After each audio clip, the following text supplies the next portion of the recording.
बिहार में एक बहुत बड़ी शिक्षक भर्ती होनी थी, TRE-4, लेकिन अब वो पूरी तरह से ठप पड़ी है। और ये मामला सिर्फ एक रुकी हुई परीक्षा का नहीं है। ये कहानी है उन लाखों लोगों की उम्मीदों की जिनका भविष्य सच कहें तो अधर में लटका हुआ है। जी हां, लगभग 10 लाख लोग। ये कोई छोटा मोटा आंकड़ा नहीं है। ये वो लोग हैं जो महीनों से, बल्कि कुछ तो सालों से बस इसी एक परीक्षा का बेसब्री से इंतजार कर रहे हैं। और देखिए, ये सिर्फ एक संख्या भर नहीं है। जरा सोचिए, ये वो लोग हैं जिन्होंने अपना पूरा समय, अपनी पूरी की पूरी ऊर्जा सिर्फ इसी एक परीक्षा के लिए लगा दी। कई लोगों ने तो दूसरी नौकरियों के मौके तक छोड़ दिए क्योंकि उनका सारा भविष्य इसी एक बहाली पर टिका था। तो सवाल ये उठता है कि आखिर 1 साल के लंबे इंतजार और इतने सारे वादों के बाद भी आज इन लाखों लोगों का भविष्य इतना अनिश्चित क्यों बना हुआ है? चलिए इस पूरी कहानी को जरा समझते हैं। तो कहानी की शुरुआत होती है वादों से, लेकिन जैसा कि अक्सर होता है, वादों और हकीकत के बीच एक बहुत बड़ी खाई देखने को मिल रही है। पिछले 1 साल में TRE-4 को लेकर जो कहा गया और जो असल में हुआ, वो दो बिल्कुल ही अलग कहानियां हैं। देखिए, ये सिलसिला शुरू हुआ था चुनाव से ठीक पहले, जब अधिकारियों ने कहा कि अरे बस 10 से 20 दिनों में भर्ती प्रक्रिया शुरू हो जाएगी। यहां तक कि खुद मुख्यमंत्री ने ट्वीट करके भरोसा भी दिलाया था। लेकिन हुआ क्या? जैसे ही चुनाव खत्म हुए, सब कुछ फिर से ठप हो गया। और अब हाल ये है कि जनवरी का महीना भी आ गया है, पर उम्मीदवारों के पास कोई पक्की खबर तक नहीं। तो अब ये सवाल उठना लाजमी है कि आखिर ये देरी हो क्यों रही है। सरकार एक आधिकारिक वजह तो बता रही है, लेकिन अब उम्मीदवार ये शक करने लगे हैं कि क्या ये सिर्फ एक बहाना है? क्या ये जानबूझकर मामले को लटकाने की कोई तरकीब है?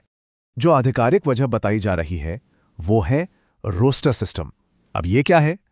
ये एक सरकारी प्रक्रिया है जिससे यह तय होता है कि किस आरक्षण कैटेगरी में कितनी सीटें जाएंगी।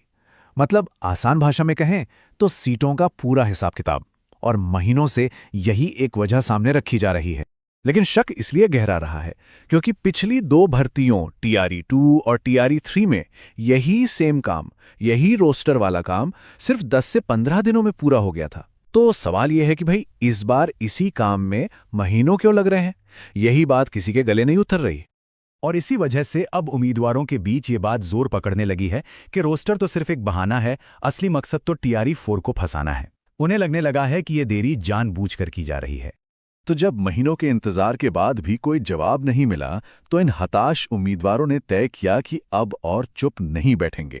अब वो सिर्फ इंतजार करने के बजाय संगठित होकर अपनी आवाज उठाने की तरफ बढ़ रहे हैं। इस निराशा के माहौल में एक नई उम्मीद जगी है। TRE-4 के परेशान उम्मीदवार, उनके शिक्षक और कुछ छात्र नेता अब सब मिलकर एक साथ आ रहे हैं ताकि उनकी आवाज सरकार के कानों तक पहुंच सके। और इसके लिए एक पूरा प्लान भी तैयार हो चुका है।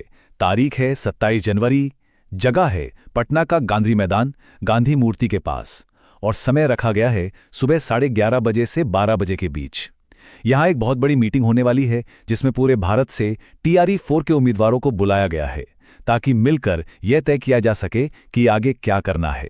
इस मीटिंग का मकसद बिल्कुल साफ है, सभी प्रभावित उम्मीदवारों को एक साथ लाना, आंदोलन की एक मजबूत रणनीति बनाना और एक सुर में ये मांग करना कि TRE-4 का नोटिफिकेशन तुरंत जारी हो, और वो भी अच्छी खासी सीटों के साथ।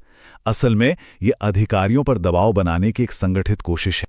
लेकिन सवाल है कि ये सब क्यों हो रहा है? क्योंकि अब दांव पर बहुत कुछ लगा है। उम्मीदवारों को इस बात का डर सता रहा है कि अगर उन्होंने अभी अपनी आवाज नहीं उठाई तो शायद बहुत देर हो जाएगी। उनकी सबसे बड़ी चिंता इस एक लाइन में छिपी हुई है कि अगर अभ्यर्थी अभी आवाज नहीं उठाएंगे तो वो दिन दूर नहीं जब TRE-4 को पूरी तरह से खत्म ही कर दिया जाएगा। और शायद यही डर अब उन्हें सड़कों पर उतरने के लिए मजबूर कर रहा है।